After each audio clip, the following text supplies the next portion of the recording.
Most men think that simps are guys who pay for OnlyFans, but the truth is, simps are just little boys who are programmed from birth to seek female approval and validation. So in this video, you'll learn how simps are programmed and how you can deprogram yourself and become the masculine man you were always meant to be. Aristotle was no fool. He observed something that modern neuroscience has since proven. Children under 7 operate in a theta brainwave state, where they absorb information and form beliefs without critical analysis. In other words, they are completely programmable. That's crazy! This means that their parents, their teachers, the television, and social media, the entities they spend the most time paying attention to, can program them with whatever values, beliefs, and thus perceptions they want them to have. Oh, shit! Thank you, God. Now, of course, most children rebel against their parental programming to some degree. The classic example being people who were raised Catholic but became atheist, or were raised atheist but became Christian. However, you can only rebel against the programming that you are conscious of. No. Wait. Wait. Catholic children are conscious that their parents sent them to a Catholic school and took them to a Catholic church and expect them to take Mass and go to confession. Okay. But the vast majority of the values and beliefs that children under 7 are programmed with are subconscious and unconscious. Oh dear, we are in trouble. That means they are simply how you perceive things, how the world appears to you. Quite literally, your point of view. Please! No! Yes! They are like a set of glasses that are stitched to your face that you never take off. And everything you look at or think about looks the way it does because of the type of lenses, that is, programming in the glasses. Fuck. So people continue to perceive themselves through Catholic glasses or Muslim glasses or atheist glasses long after they reject Catholicism or Islam or atheism, simply because the subconscious and unconscious mind are literally 1,000 times more powerful than the conscious mind. Fuck. For example, you may have completely rejected Catholic dogma about original sin. Okay. You may have stopped going to both Mass and confession. Okay. But unless you deprogram yourself, that is, take out the stitches keeping your Catholic glasses attached to your face, you will continue to feel like a guilty sinner after you watch porn and jerk off. And I've decided that I want to die. In exactly the same way, you can be a red-pilled man who rejects feminism and gynocentrism and doesn't simp after women and would never get married, but is still trawling through the dating apps and still paying webcam girls and still going on dates to nice restaurants, still trying to romance women, still trying to get women to like you. You still believe that if you can find a good woman, she'll make you happy. Because despite taking the red pill, you are still wearing your "my worthiness comes from female approval and validation" glasses. No, God! No, God, please, no! No! No! No! Yes! Okay, now that's clear, let's break down how the simp programming process actually works. Let me say something that's going to make a lot of people uncomfortable. And by a lot of people, I mean women. So a lot of us men, if not all of us, here in the West, were raised by women. But we were raised by women who didn't actually like men. And now I don't mean just your mom, right? I mean the entire ecosystem. Moms, teachers, counselors, therapists, daycare workers, church staff, you name it, we were told by those same women to grow up and be a gentleman, to be kind and respectful and protective and safe. We heard that a lot. But there's a caveat with that. You were never to be too assertive, right? Never too confident or too masculine. In other words, be the thing they hated, just behave better. Let me repeat that. Be the thing they hated, just behave better. I mean, of course, the first woman who ever loved you, it wasn't your girlfriend or a crush. It was your mom. Or maybe she didn't love you. I don't know. So, I mean, because those exist. So, especially the ones that really hate dudes. But yeah, I mean, let's say, your dad was either gone, he was weak, he was abusive, or, disrespected in the home. I mean, that love came with strings. So, and those strings are that men are dangerous, right? They're selfish. They are the problem. And you may have heard, don't be like your father. You didn't just learn that love had conditions. No, you learned that you, as a boy, were guilty until proven safe. This wasn't love, not at all. It was early stage programming. That's what you experienced, and it taught you to be ashamed of your masculinity. And to be ashamed of it before you even understood what it was. We were told to control our emotions. You were told, hey, control your emotions. Control them. But you weren't taught how. You were taught to simply suppress them, especially anger. Never let that cat out of the bag. You were told to respect women, but not to respect yourself when a woman disrespected you.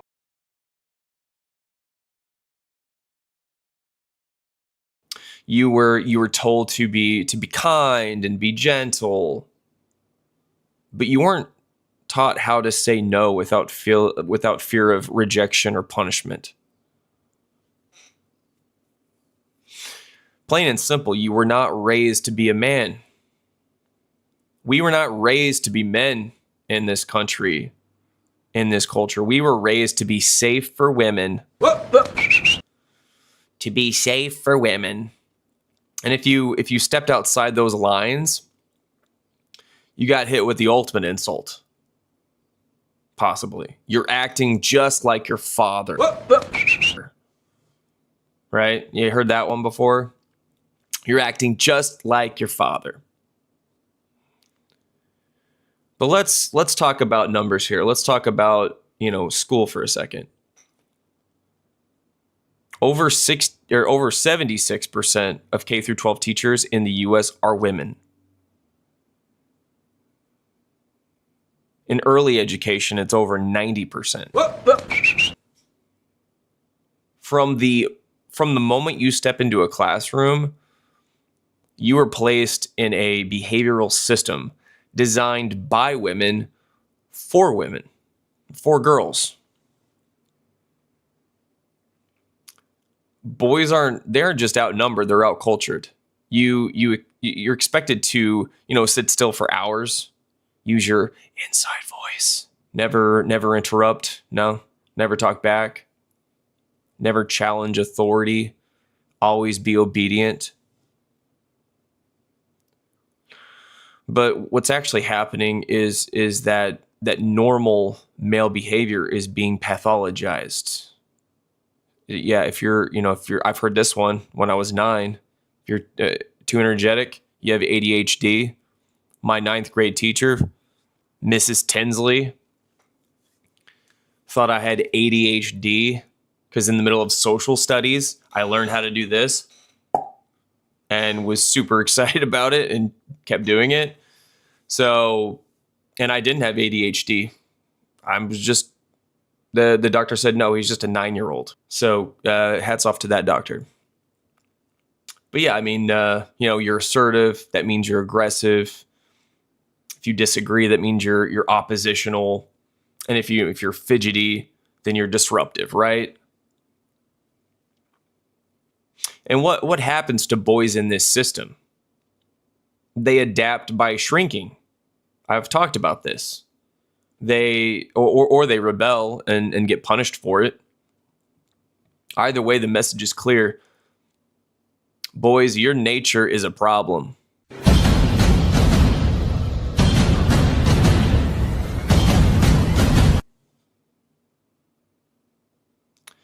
By the time you hit adolescence, your default mode is appeasement. Say sorry when she's upset. Do whatever makes her comfortable.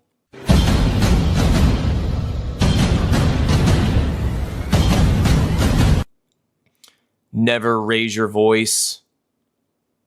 Never assert your needs. Never take up too much space. Don't be manspreading now.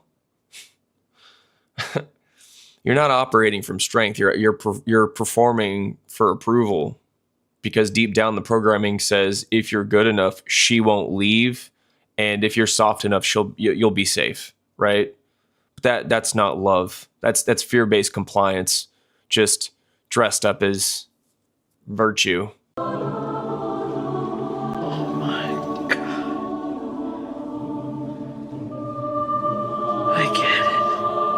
The same women who instilled this fear told you to be a gentleman, right? Ironically enough. Hold the door, pay for my meal, protect her, listen without speaking, sacrifice your needs. And then in return,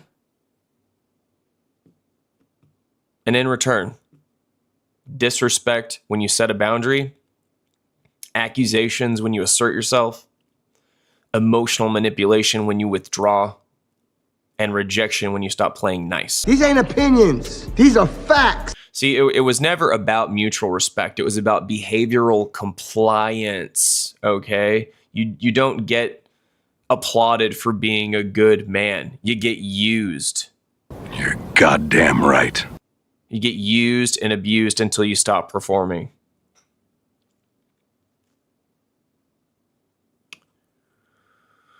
And, we talk about feminism like it's somehow confined to just college or social media.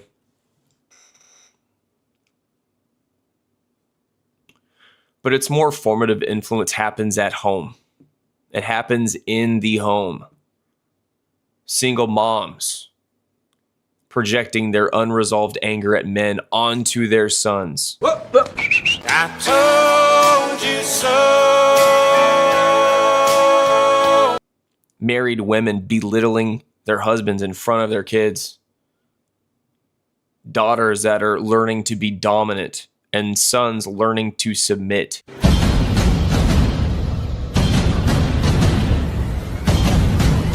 I mean, you grew up thinking that love meant being agreeable, being needed, being useful.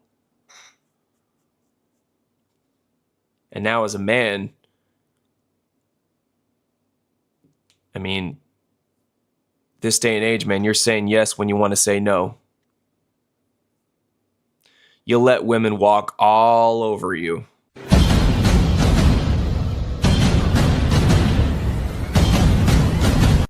You try to be the safe guy, right? And wonder why they don't respect you. You've been domesticated, dude. You've been tamed. You've been turned into a service animal. Ooh, that's a bingo. And dude, emotionally neutered men, they can't lead. The system just creates overthinking men, apologizing men, under-respected men, men with no fire or voice or edge. Men who ask for permission to simply exist. You don't know how to lead because you were never allowed to in the first place. You don't know how to confront because you were punished for it.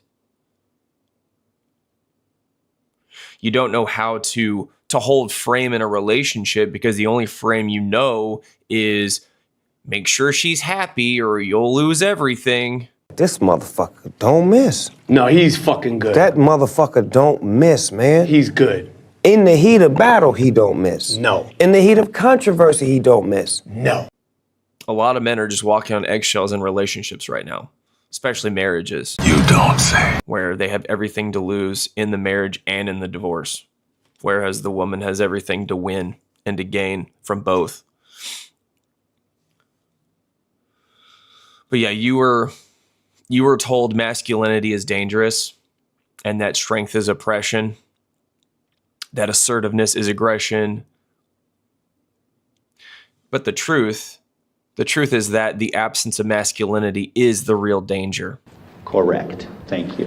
If you want to see real chaos, go to a school with no male teachers. I can see what he's doing. I can see it. I feel it. He's cooking. Go to a household with no strong father. Go to a neighborhood where men are absent and boys are raised by the state. You don't get order. You get complete and utter dysfunction. And why? It's because there's something missing. And no, ladies, it's not empathy. It's edge. It's masculinity. That's the antidote, not the disease.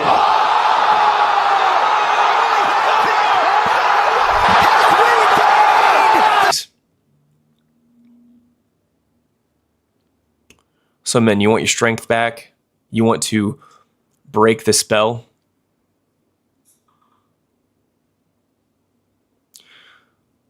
The voice in your head that says,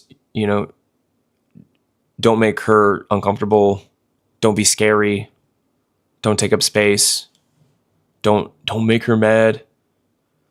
Dude, that is not your intuition. That's programming, dude. That's your programming. You are not here to be a pet. And that's the key. That voice in your head is not your intuition. It's your programming. Oh, shit. You want to know how those glasses with the programming lenses are stitched to your face so that you can't take them off and are consequently a slave to your programming? Actually, don't tell me.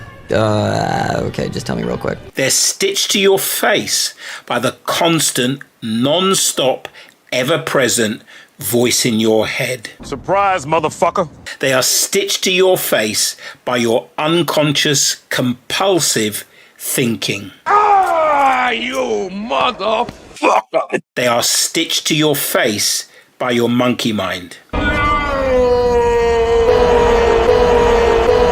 That voice in your head that never shuts up, that you think is you, is not you. It is your programming. Oh my God.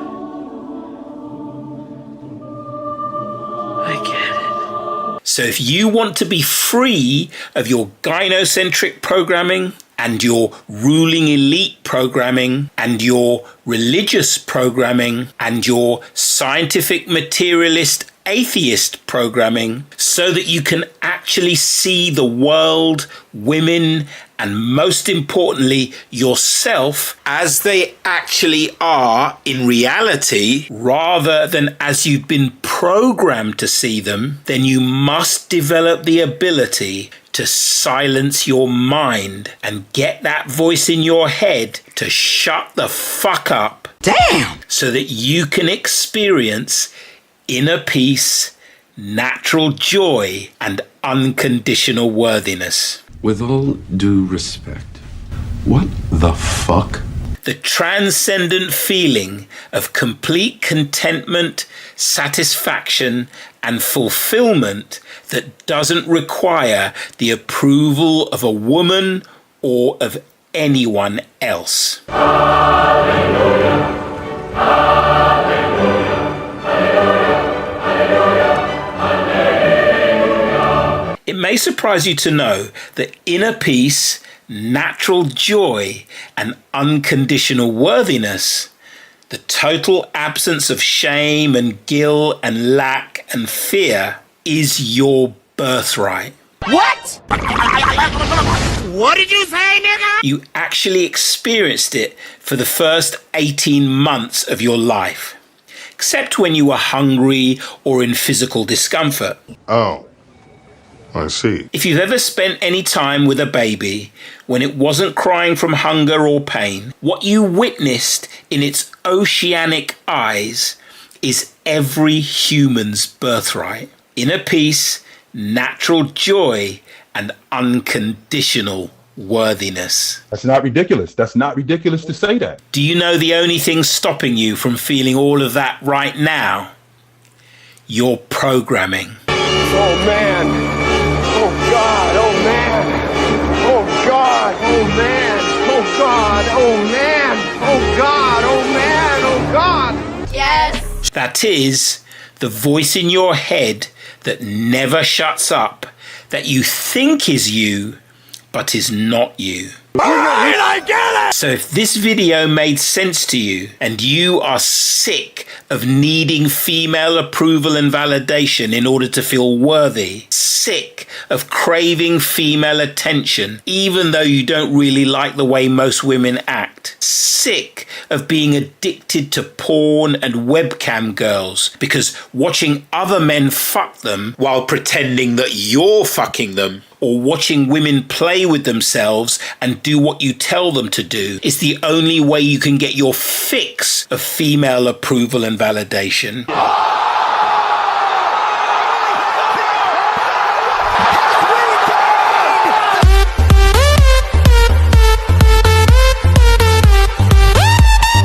If you're sick of swiping right on dating apps and sending scores of messages that are all ignored, if you're sick of taking spoilt, entitled, totally mid women on expensive dates only for them to leave you with a handshake while immediately catching an Uber to Chad's house to get their backs blown out, in short, if you are sick and tired of women living rent-free in your head because they programmed you to be addicted to their approval and validation, click the link in the description. Thanks for watching. See you in the next one.